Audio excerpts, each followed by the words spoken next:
termos de divulgação, Nietzsche, filósofo da suspeita, eu concebi esse livro, eu elaborei esse livro pensando precisamente nessa questão.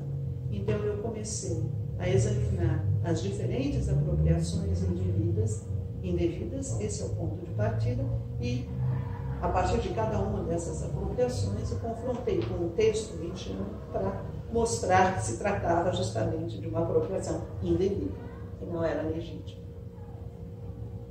E com isso nós procuramos limpar o terreno. Talvez essa seja a primeira tarefa daquele que se dedica à filosofia.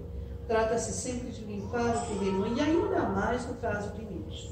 Nietzsche é um pensador, nós sabemos, que se tornou nos últimos tempos um pensador pop.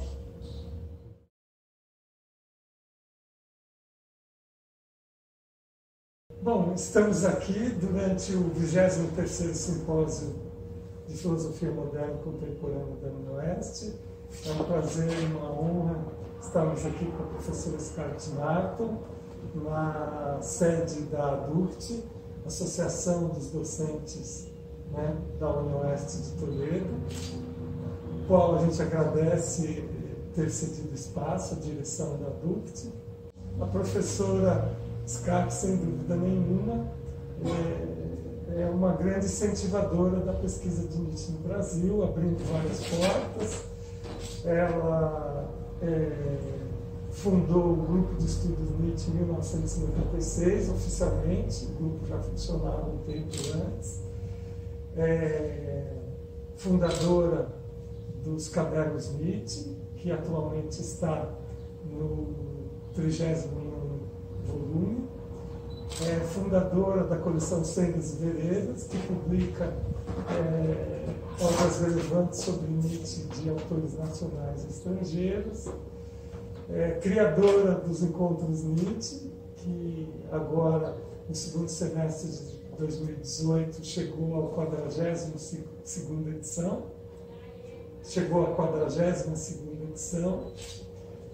E é também fundadora do GT Nietzsche, da Ampol, né?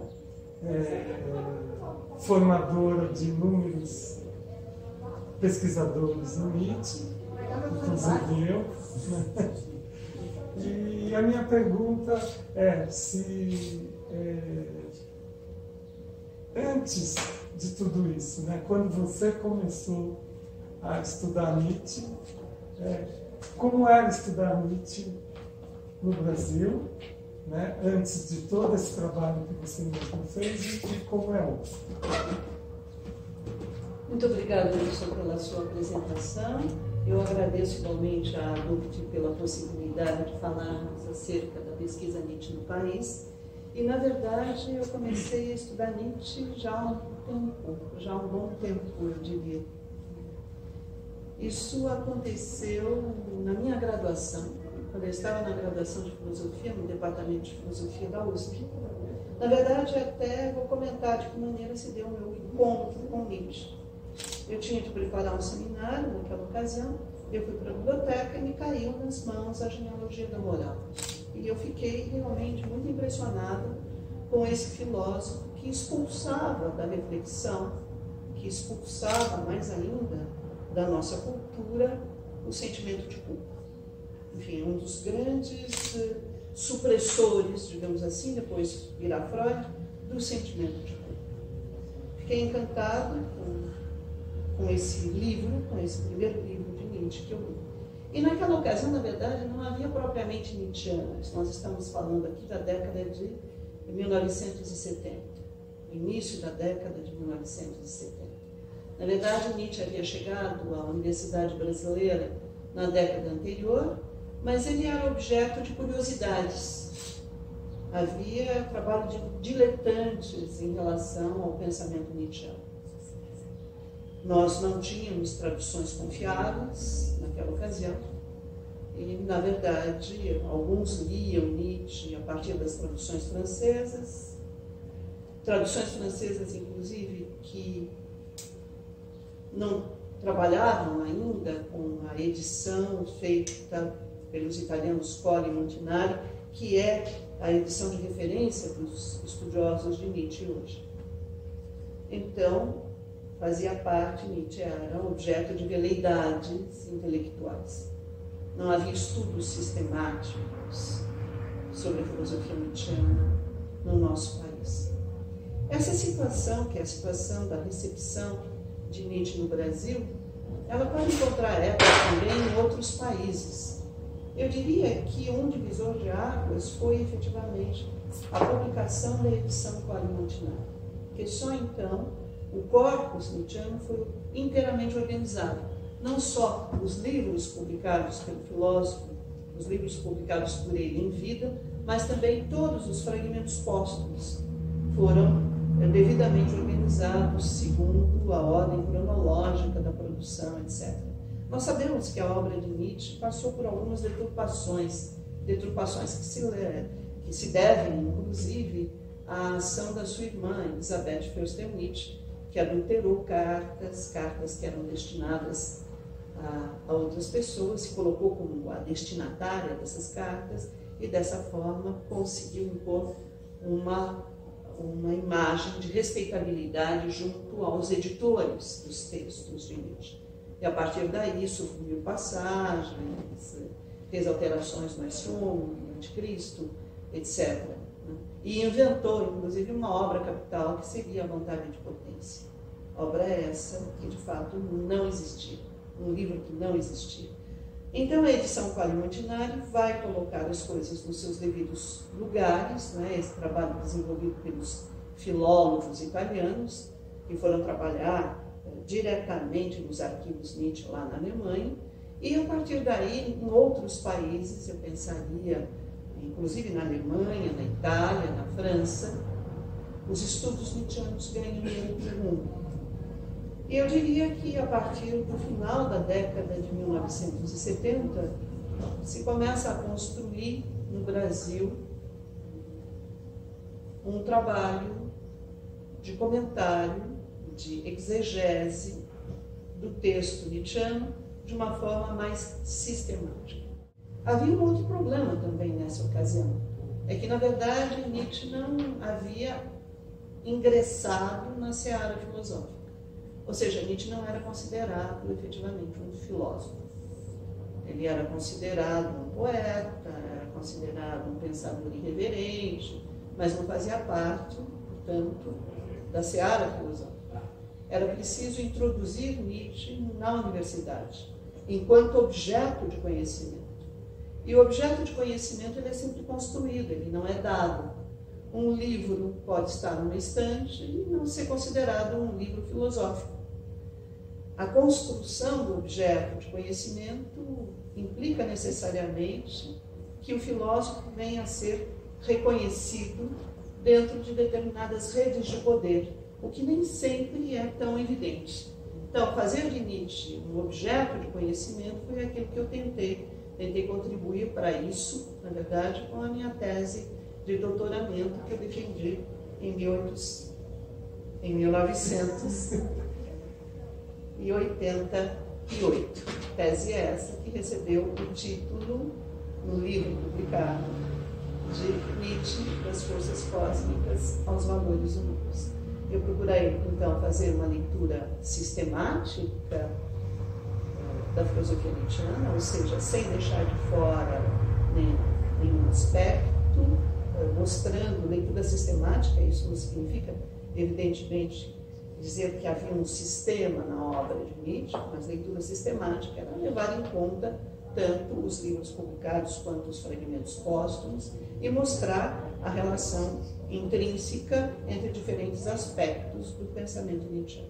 Quero agradecer também a disponibilidade da professora Scar de estar aqui conosco, né, e por esse momento rico que nós temos agora. E queria ouvir um pouco sobre a suas publicações, suas obras, que você está trabalhando agora no momento. A gente sabe que você tem uma produção muito rica, né? Sempre está ativa aí na pesquisa e na escrita sobre as diferentes temáticas de Nietzsche. Então, se você pudesse falar um pouquinho para a gente sobre essas suas obras. Muito obrigada, Célia, pela sua pergunta. Sim, na verdade, eu estou com 11 livros meus próprios já publicados. Desses 11 livros, eu diria que 3 ou 4 são livros de divulgação do pensamento nietzschiano, que me parece importante.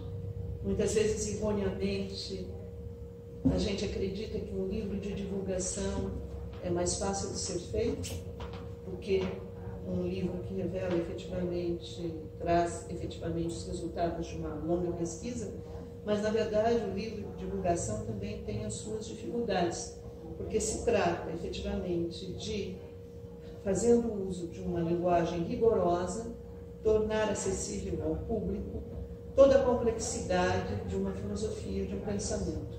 Bem, então 4 livros de divulgação, os outros mais 6 livros publicados sobre a filosofia nietzschiana, com exceção de um, que foi uma autobiografia intelectual, A Irrecusável Busca de Sentido, e na verdade eu me aventurei por um gênero literário muito pouco visitado aqui no Brasil.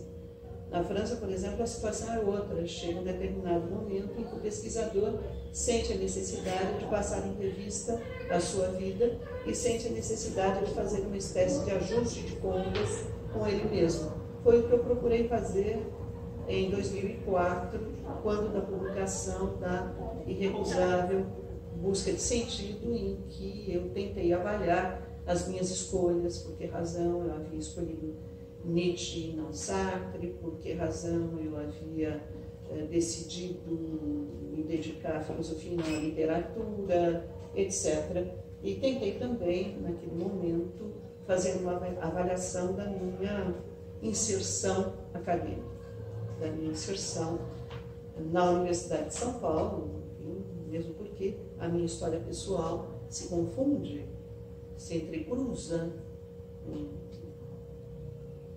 com grande parte da história da Universidade de São Paulo, pelo menos da história do Departamento de Filosofia da Universidade de São Paulo.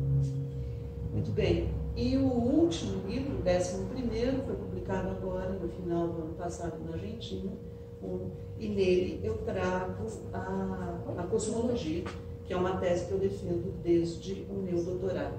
Além desses 11 livros publicados, eu organizei 6 outros,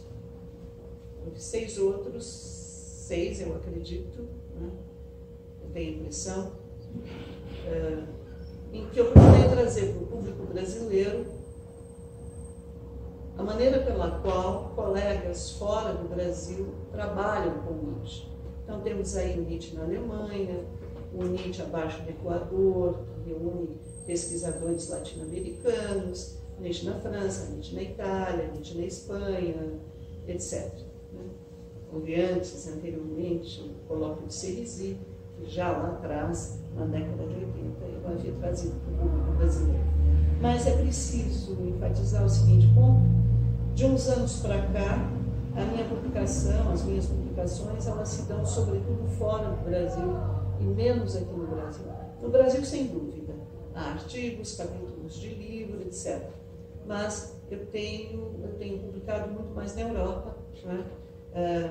Cheguei a organizar um livro com colegas portugueses, que foi publicado em Lisboa, e participo de obras coletivas, participei de obras coletivas na Itália, na França, e fiquei nos estudos Nietzsche, que é uma revista espanhola de referência, ligada à sociedade espanhola de estudos nietzschianos, e também publiquei 2 textos nos Nietzsche Studien, que é a grande publicação internacional a respeito da filosofia Nietzsche. Atualmente eu estou preparando mais um livro que eu espero vivamente concluir no próximo ano, que é sobre Nietzsche e as mulheres, ou seja, de que maneira Nietzsche enxerga, né, as mulheres,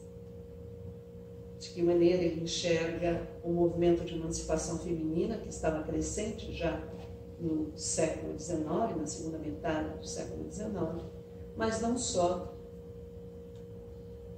de que maneira ou que papéis ele atribui à mulher na sociedade da época.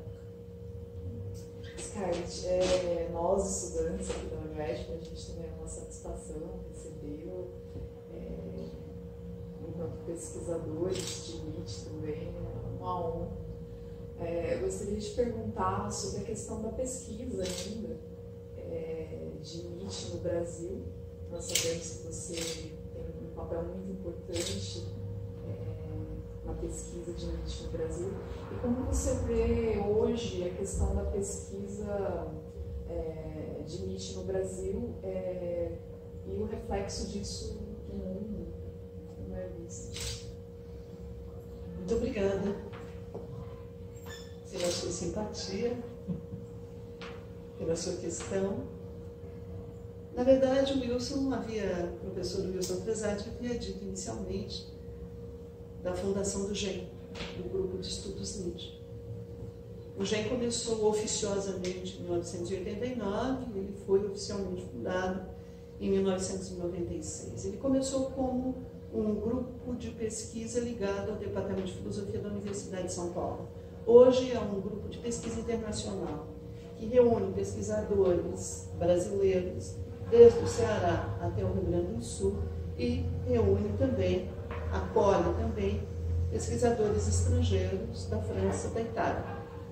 Para minha grande felicidade, é o professor Wilson Fresati, que está à frente do GEM já há 2 anos. 2 anos. E que está levando perfeitamente bem, de uma maneira primorosa, todo este trabalho, que é um trabalho voltado para a formação de novos pesquisadores. Nós nunca perdemos de vista, na verdade, a nossa responsabilidade histórica no sentido de formarmos as novas gerações. Isso nunca foi abandonado ou esquecido. Enfim, a presença de vocês aqui é, inclusive, a prova viva, não é, de que o professor Fresati continua extremamente comprometido com o trabalho de formação.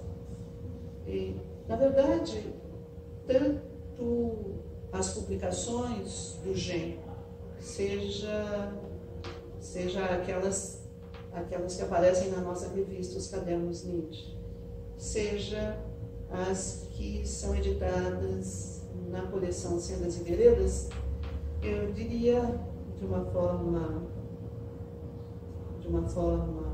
mais simplificada, que nós obedecemos sempre a 2 princípios, que seriam as coordenadas cartesianas, para trazer aqui uma brincadeira, fazer uma brincadeira com os colegas cartesianos. Então, coordenadas cartesianas por quê? Porque é um eixo vertical. Nas nossas publicações, nós trazemos para o público brasileiro trabalhos de pesquisadores já confirmados, passando por jovens pesquisadores e chegando até a pesquisadores que estão no nível de pós-graduação. Então há uma verticalidade e há também uma horizontalidade. Isso para promover precisamente o diálogo entre as diferentes gerações. E há também uma horizontalidade no sentido de que o GEM não é de forma alguma uma capela, uma igrejinha, ou o que quer que seja nessa direção. O GEM é um grupo de pesquisa que acolhe as mais diferentes interpretações do pensamento Nietzsche. Se nós tomarmos os Cadernos Nietzsche, nós vamos ver que lá estão textos de alemães, austríacos, franceses, italianos, espanhóis, portugueses, norte-americanos, colombianos, venezuelanos, argentinos, chilenos, etc.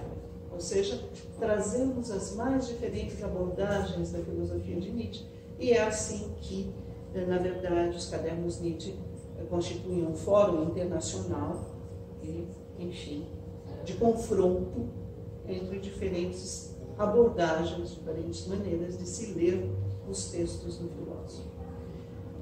Quanto à relação do GEM, ou da inserção internacional do GEM, eu gostaria de dizer que nós temos contatos com as mais diferentes Nietzsche Societies. Nós estamos num contato permanente com a SEDEM, que é a Sociedade Espanhola de Estudos Nietzschianos.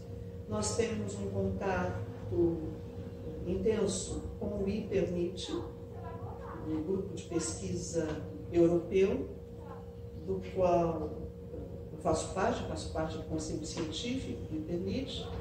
Também um intenso trabalho com o GIRMO, um outro grupo internacional da pesquisa Nietzsche. Isso sem falar das nossas relações com as publicações internacionais.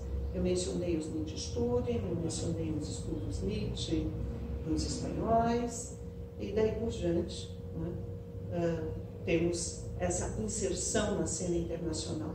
Mas eu gostaria de aproveitar a sua pergunta para trazer aqui o que me parece uma distinção muito importante de ser feita, que é a seguinte: a Universidade Brasileira, de modo geral, tem empunhado a bandeira da internacionalização. Se fala muito na necessidade de internacionalizar a pesquisa feita no Brasil. Para nós sermos bastante objetivos, muito concretos, o que significa, de modo geral, essa internacionalização na área filosófica, na área da filosofia? De modo geral, claro que há exceções, muitas exceções. Mas, de modo geral, significa o seguinte: nós convidamos o colega estrangeiro, convidamos para vir dar uma conferência, para vir dar um curso, e nós enviamos os nossos estudantes para fazer um estágio, ou no contexto de doutorado, ou um estágio de pós-doutorado. Para mim, isso não é internacionalização, isso é colonialismo, porque não estamos no mesmo pé de igualdade. Então, na verdade, quando se trata da inserção internacional do GEM, tratou-se, antes de mais nada, de abrir espaço para os jovens pesquisadores, para os nossos pesquisadores, para discutirem em pé de igualdade com os pesquisadores europeus. Sim, aí é nisso que consiste, no meu entender, a internacionalização. Daí a importância, não é, do lugar que o GEM, eu preciso reconhecer a importância do lugar que o GEM ocupa na cena internacional. Recentemente foi lançado um livro, eu acredito que há 2 anos atrás, não sei bem, Nietzsche no século XXI, é um Festschrift, ou seja, é um livro em homenagem aos 20 anos da existência institucional do GEM, e deste livro fazem parte, enfim, escreveram para homenagear o GEM os pesquisadores mais reconhecidos do exterior. Eu não sei se cabe, mas eu tinha pensado em perguntar um pouquinho sobre, para falar um pouquinho sobre Nietzsche mesmo, no sentido de que tem muitos eu não sei como dizer, mas como expressar, mas tem muito mal entendido na leitura de Nietzsche. Por exemplo, um pouco que você esclareceu hoje de manhã, né? A questão de Deus está morto, daí vem várias interpretações como se ele tivesse ser um apologista do ateísmo, alguma coisa assim. Em relação a alguns aspectos políticos também, tem muita coisa complicada, né, no nível de interpretação. Agora, se você está fazendo também um trabalho sobre, que é difícil para nós, né, esse levantamento sobre a questão das mulheres, né, de como Nietzsche vê as mulheres, essa leitura um pouco, digamos, tem como deturpar a leitura de Nietzsche, né? Eu queria saber assim, como você acha, o que você acha que deve, ao que você acha que deve isso? Falta de leitura? Não sei. Alguma coisa assim. Que você fez tão bem a pergunta que o Estevam vai ficar complicado. O que você acha? Precisa de uma introdução. Eu acho muito legal quando você fala um pouco disso. Eu já te ouvi e é muito interessante a maneira clara como você fala essas questões. Eu posso englobar isso na pergunta também, que eu disse que isso não foi muito relevante a pergunta. Fica mais perguntar. O que eu fiquei imaginando, sobre o primeiro prazer, sem poder falar com você pessoalmente. Tem um livro autografado seu, mas eu ainda não tive a oportunidade de conhecê-lo. É uma honra para mim. A minha pergunta vai no sentido de quando você falou que você começou a estudar Nietzsche, começou a se trabalhar no seminário, e em 1986 você fez a sua tese no Nietzsche, correto? Isso, 88. Você foi para a França, estudar lá, precisamente por lá, e a minha curiosidade vai nesse sentido. Como foi a recepção lá de uma pesquisadora brasileira de Nietzsche? E como você foi recebida lá e quais frutos puderam ser trazidos aqui para o Brasil que agradeceu o grupo de pesquisa aqui também? Na verdade, Estevam, naquele momento, nós estamos falando de 1980, Nietzsche sequer era reconhecido como um objeto de conhecimento do Brasil. Então era uma cena completamente diferente. O GEM, eu defendi a minha tese em 88, as primeiras reuniões do GEM começaram em 89, em 96 o GEM se constituiu como um grupo de pesquisa, e com o tempo, graças a um longo trabalho, não só eu, Wilson Pesati, de outros colegas do GEM, da primeira geração dos colegas do GEM, foi possível, então, converter o GEM naquilo que ele é hoje. Na verdade, naquela ocasião, eu fui como estudante. Eu era um estudante que queria elaborar uma tese de doutoramento. Mas seria interessante pensar qual era o Nietzsche que existia na França naquele momento. E aqui nós vamos começar a falar da recepção do pensamento nietzscheano. A recepção de Nietzsche ela se dá de diferentes maneiras, segundo os lugares e segundo o momento histórico. Na verdade, Nietzsche se converteu em objeto de conhecimento na França só graças ao trabalho de Deleuze, em particular Deleuze, mas também Foucault e Derrida. Porque até então, quem estudava Nietzsche na França eram os germanistas, não eram os filósofos. Eram os estudiosos da língua alemã. Isso ainda acontece muito no mundo anglo-saxônico. Os pesquisadores de Nietzsche na Inglaterra, nos Estados Unidos, estão ligados a departamentos de língua e literatura e não a departamentos de filosofia, curiosamente. Então, este era um Nietzsche até a década de 60, portanto, que era estudado pelos germanistas, e em 62, na verdade, Deleuze publica o seu Nietzsche e a Filosofia, que é um livro, como todos os outros do Deleuze, que dizem muito mais respeito a Deleuze do que ao próprio Nietzsche. Na medida em que filosofia e história da filosofia convergem quando se trata de Deleuze. Mas a importância desse livro consiste no seguinte: é que, nessa ocasião, se entendia como filósofo Hegel. Era o reino dos 3 Hs: Hegel, Husserl e Heidegger. O que Deleuze faz no livro dele? Ele vai mostrar que o grande adversário de Nietzsche é Hegel. Portanto, ao fazer isso, ele está colocando Nietzsche em pé de igualdade com Hegel e lançando mão das próprias armas da academia, ele faz com que Nietzsche entre na academia. Foucault, em 64, no colóquio de Royaumont, apresenta um trabalho intitulado Marx, Nietzsche e Freud,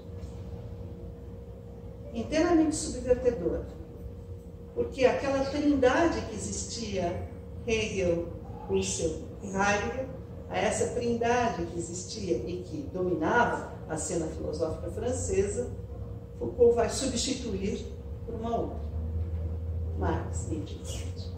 E assim, graças a Foucault e a Deleuze, Nietzsche entra na seara filosófica e passa a ser considerado filósofo.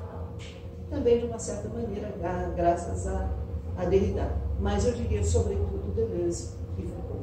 Porque Derrida tem um pé muito fincado ainda na fenomenologia, Husserl, Heidegger e daí. Então, este é o Nietzsche que eu encontrei na França quando eu cheguei lá, na década de 70.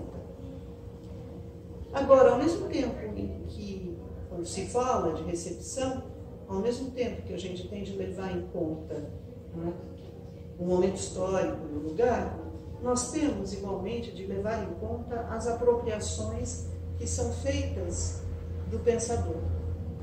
No caso, apropriações, muitas dessas apropriações foram apropriações totalmente indevidas. Ou seja, se distorceu o texto nietzschiano para contemplar certos interesses, por exemplo, políticos. Foi o caso do nacionalsocialismo, do nazismo, que fez da filosofia nietzschiana algo que não se encontra nela, sem sombra de dúvida, como a superioridade da raça ariana, etc. Apropriações desse tipo nós vamos encontrar em vários momentos, em vários lugares.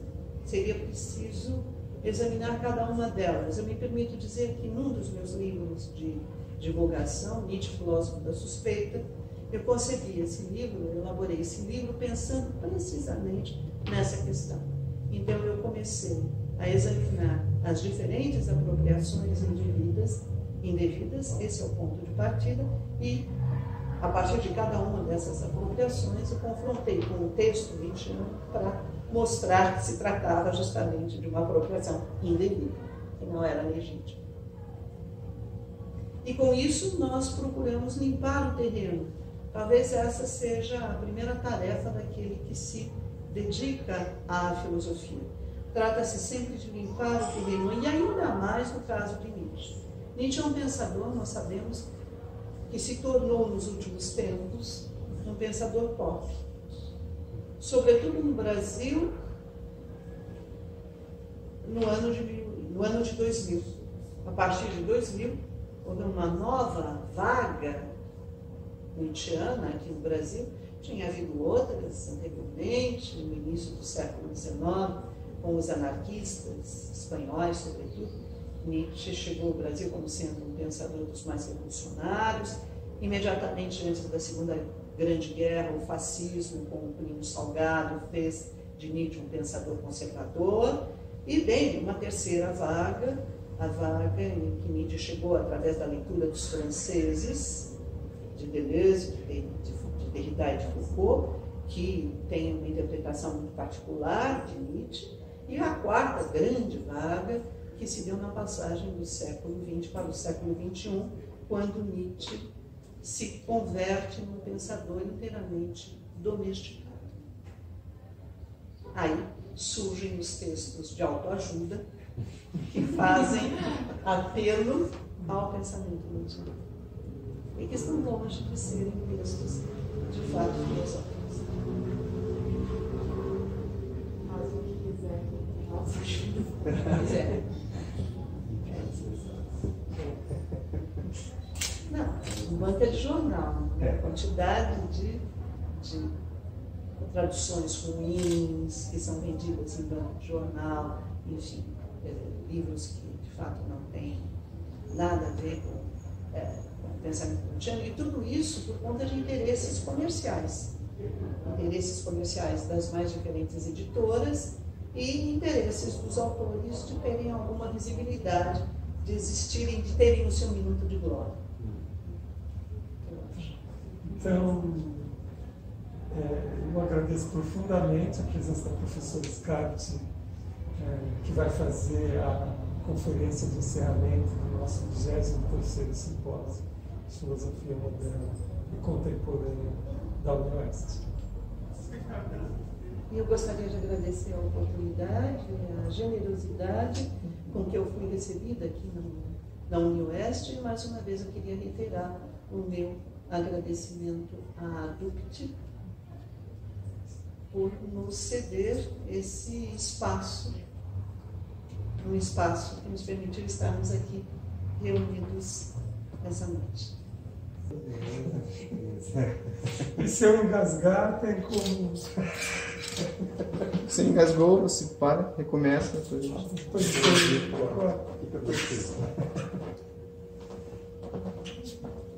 Quando quiser. Você já está? Você já está gravando? Meu Deus, ele já pegou tudo que a gente estava falando. Não tem mais volta agora.